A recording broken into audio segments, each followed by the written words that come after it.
Ok, donc bonjour à tous, donc on se voit aujourd'hui donc pour une vidéo un petit peu différente de celle d'habitude, puisqu'aujourd'hui on se voit donc pour l'écran de votre PC. Alors aujourd'hui, qu'est-ce qu'on va voir? On va voir tout simplement donc les différences majeures justement qu'il y a entre les PC, surtout au niveau donc des types de dalles, du rafraîchissement, du temps de réponse, du prix, etc., etc., etc. Donc on va voir tout ça. On va voir que le prix inclut une performance énorme différence entre les produits. Seulement il y a des produits très chers, on viendra dessus, à plus de 2000 euros. Il y a des produits tout aussi simples à 160 euros qui suffiront largement. On en parlera aussi dans cette vidéo. Alors dans cette vidéo là un petit peu différente, justement on va voir pourquoi un choix plutôt que l'autre. Alors déjà on va choisir par rapport à tous ces différents types, donc gaming, etc. Donc c'est exhaustif, c'est-à-dire que en gros ils vont faire des caractéristiques qui font qu'un plus gaming, etc. Il y en a qui voudront des écrans qui font tout.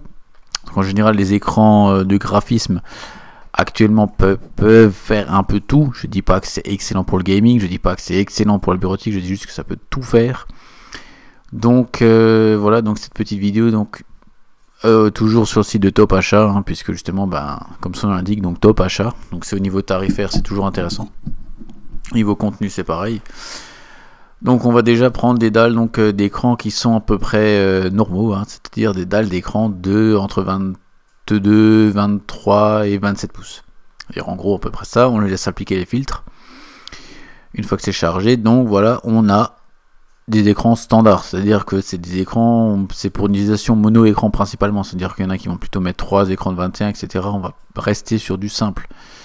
Donc on va mettre donc du moins cher au plus cher normalement, si ça s'affiche. Une fois que c'est rechargé, bon c'est un peu long, je suis désolé, ma connexion n'est pas terrible. Donc voilà, on est donc sur une différence de tarif, donc ça varie entre 99 euros et 899. Donc là on est sur du 4K, etc., etc. Donc c'est vraiment des différences majeures, mais on va pas s'attarder sur du 4K, sachant qu'aujourd'hui il n'y a pas de 4K, tout simplement. Sur l'affichage standard, donc ça sert à rien du tout. Voilà, donc il faut aussi que le logiciel gère le 4K, ce qui n'est pas encore le cas. Alors déjà au niveau du temps de réponse, ce qu'il faut voir, c'est que le temps de réponse c'est ce qui va permettre donc le rafraîchissement de la dalle le plus rapidement possible en fonction de ce qu'on fait. Donc on veut voir par rapport au gaming, hop, appliquer le filtre. Donc il faut le temps de réponse le plus court, donc c'est 1, tout simplement 1. Donc là vous voyez on a du Asus à 160-70 et après pareil ça peut monter justement du 729 euros. Donc on va en parler rapidement. Donc il y a le G-Sync, donc le G-Sync donc c'est une technologie en plus d'NVIDIA, donc en gros il y a une espèce de microprocesseur dans l'écran qui permet un rafraîchissement encore plus rapide et anti-aliasing parfait. C'est-à-dire qu'il n'y a plus d'aliasing ni rien. Donc vraiment un très bon écran pour les gamers. Hein, je dis pas qu'il faut cet écran pour jouer, j'ai juste que c'est l'écran quasi ultime pour un gamer. On est sur du Quad HD, on est sur du 144 Hz et on est justement sur un temps de réponse très court, donc quelque chose de très appréciable, justement. Alors, si on revient sur les autres, alors donc 729 euros, bon, on va pas s'attarder là-dessus, c'était pour en parler. Et ce Asus là, qu'est-ce qu'il a? Il a un écran Full HD, hein, tout simplement, donc Full HD, avec donc c'est du TFT, donc c'est toujours du TN, hein. Et donc voilà, c'est un écran tout à fait standard qui vous permettra de jouer largement sans dépenser 729 euros. 729 euros, qu'encore une fois, c'est pour ceux qui ont envie de se faire plaisir et qui estiment qu'ils ont besoin d'un écran de cette qualité-là pour pouvoir jouer, tout simplement. Alors, si on fait le tour, donc maintenant, autant au niveau du temps de midi machin, on est toujours à ce type de dalle-là. Qu'est-ce qu'on va faire? On a vu par rapport au gaming. Ensuite, on réinitialise tout et on voit ici, donc on va rester sur un temps beaucoup plus long. Donc sachant que pour du graphisme, on s'en fout complètement du temps de réponse. Ça sert à rien que l'écran soit à 1 milliseconde, ça sert à rien du tout. On a les différents types de dalles, donc IPS, MVA, etc., XO. XO, on verra par la suite que c'est un petit peu onéreux. Donc au niveau utilisation. Donc qu'est-ce que ça va faire? Donc l'écran, les couleurs sont de meilleure qualité que sur une dalle TN. Le TN c'est dédié au jeu, tout simplement. Puisqu'en fait ça offre des taux de rafraîchissement très courts et c'est pas cher du tout. Donc ce qui permet à tout le monde de pouvoir jouer dans des bonnes conditions sans dépenser 300 € dans un écran. On dépense 100, 125 € et on s'en sort plutôt bien. Je dis pas que c'est un écran excellent, je dis qu'on s'en sort plutôt bien. Ensuite, qu'est-ce qu'on a dit au niveau, donc qu'est-ce que je voulais vous dire, on va partir sur de l'écran classique, donc c'est de l'IPS tout simplement. Donc c'est le standard actuel, on va dire le moins récent, donc qui coûtera en théorie le moins cher. On arrive de nouveau à des prix très très hauts, dans les 700 €, excellent écran, Quad HD, temps de réponse de 6 millisecondes, mais qui offre donc IPS LED justement, donc qui offre un gamut, etc., un delta E très très haut, ce qui vous permet en fait d'en faire du graphisme, du bureautique et du gaming dans de bonnes conditions. Je dis pas que c'est du gaming dans de meilleures conditions, mais dans de bonnes conditions, puisque on n'est pas du tout dans du 1 milliseconde mais du 6, mais c'est encore largement suffisant, hein. On va pas chipoter avec tous les réglables, tous les connectiques, etc. Donc ça offre vraiment un écran de très bonne qualité pour tous ceux qui souhaitent avoir un écran pour tout faire, tout en un. Seulement c'est du 760 €, c'est du 27 pouces seulement. C'est pas très grand pour tout faire, mais c'est excellent. C'est très polyvalent et ça offre vraiment un confort visuel absolument incroyable.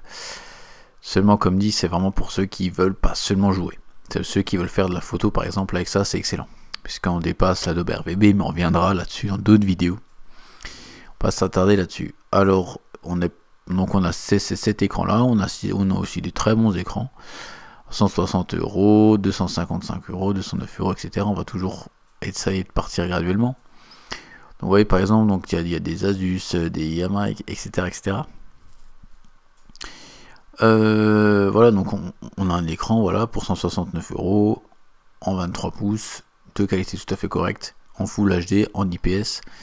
Donc en TFT IPS, et si par exemple, si on veut du LED IPS, donc on augmente un petit peu le prix. On n'a toujours pas du LED, par contre on a une meilleure connectivité, toujours encore du TFT. Et si on veut vraiment donc partir dans du LED, il faut encore malheureusement augmenter le tarif. Parce qu'en fait, c'est vraiment les dernières dalles qui offrent ça. Donc sur la même marque, en 27 pouces toujours, on arrive à du LED. Voilà, même si c'est écrit un truc bizarroïde, c'est toujours du LED. C'est un dérivé du LED, mais c'est du LED quand même.